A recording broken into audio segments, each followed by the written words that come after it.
Councillors, ladies and gentlemen, can I thank the Council and the Council officers for making this time available to residents. I've come out of retirement. As you see up there, it says I'm a retired local government and planning environmental law lecturer. So I've come out of retirement today, and the reason I've come out of retirement to talk to you today is because for about a few decades of my working career, I was interested in the way the planning laws protected the environment. And one of the aspects of the environment was, in fact, koalas. They've had a pretty rough treatment over the last 20 years. We've had local planning schemes, such as the Toowoomba Regional Planning Scheme. We've had state planning policies. We've had decisions of the Planning Environment Court. Yet the latest study by the University of Queensland, which was commissioned by the Department of Environment and Heritage Protection, as it was then, in 2015, said on the Koala Coast area and the Pine Rivers koala areas, the numbers of koalas have reduced by 80% and 50%. That's a staggering number. And I was just fascinated when this development application came up, and there are koalas here in Toowoomba that we might be able to protect, and I think we should. However, you've heard from Lachlan about the details of this application. What Council's got to consider are the planning grounds on which it can refuse this application, and I think there are a few, and the other speakers will mention a few as well. Just looking at your planning scheme, this particular area has no relevant zoning. It's zoned government facilities, government precinct, and everybody acknowledges that that's a bit out of date now. So the zoning itself is not significant. So there's no zoning obligation on Council. Bits of the planning scheme, such as the strategic framework, high-level stuff, tell you, councillors, that existing areas of ecological significance, including vulnerable species, koalas, are retained and, where possible, enhanced and connected by environmental corridors. Digging down further into the planning scheme, you will know that there are overlays. One of the overlays on this particular block of land that Council, in its consideration, regardless of the fact of its previous history, put over this area is an environmental significance overlay.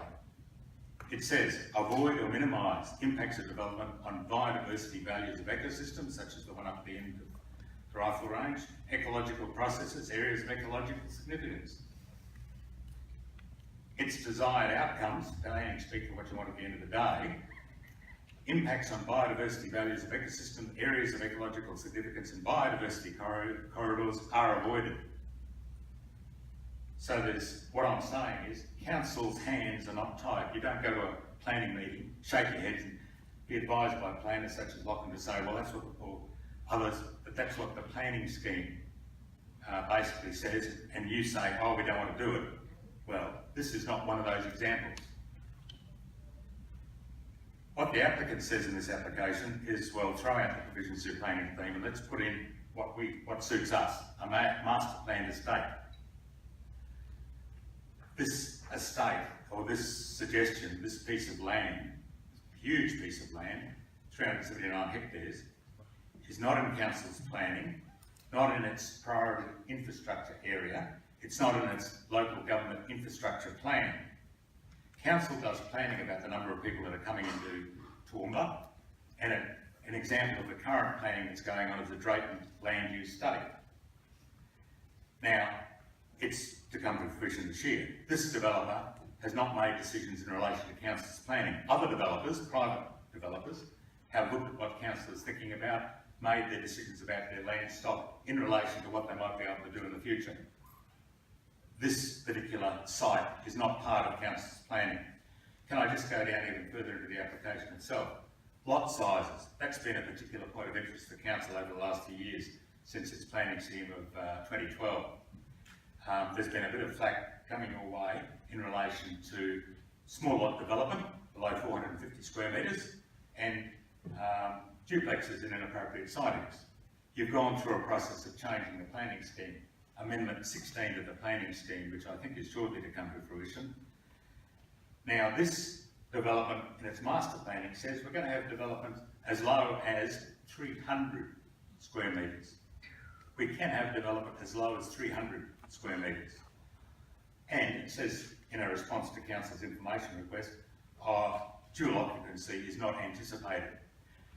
If the master plan is agreed to by Council and applications come for dual occupancy on small lots, Council will sit around a room and say, well, the planning scheme, such as it's been varied by this development application, says we can do these things.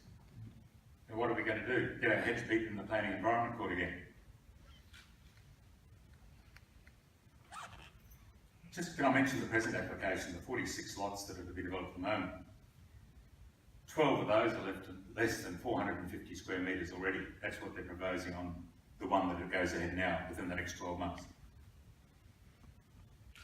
Just can I come back to the koalas again? According to the applicant's own report, 44 of the 53 hectares to be developed are regarded by the applicant as critical koala habitat. 38 hectares, as Janet was saying, are to be bulldozed and chainsawed. 38 to 44 hectares. Now, there's another strand I wanted to follow. There's a thing called, complicated name, there's federal legislation. There's something called the Environmental Protection and Biodiversity Conservation Act. This application, because it affects area in which there's a koala population, koalas are vulnerable as far as the federal classification is concerned, so the applicant has done what they should do and has referred it off to the Federal Department of Environment. The Federal Department of Environment has said yes, it needs a referral. However, we will make our decision based upon the documentation that the applicant has provided. Some of that documentation says this isn't an important koala habitat, so it's not important.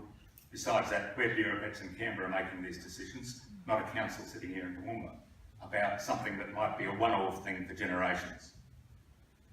Can I just say, despite that assessment by the Federal Department of Environment, there's recent authority in the Court of Appeal in Queensland affirming a decision of the Planning Environment Court that says just because the Federal Department makes a decision that says it is in favour of the development, that doesn't determine it as far as the local council is concerned. That decision is Boral and Gold Coast City Council of the Court of Appeal in Queensland. So just because the federal government says something doesn't mean that you say, oh, the federal government said it's okay, well, forget it. You've got to do it in independent assessment. An independent assessment that your own advice is saying you should do.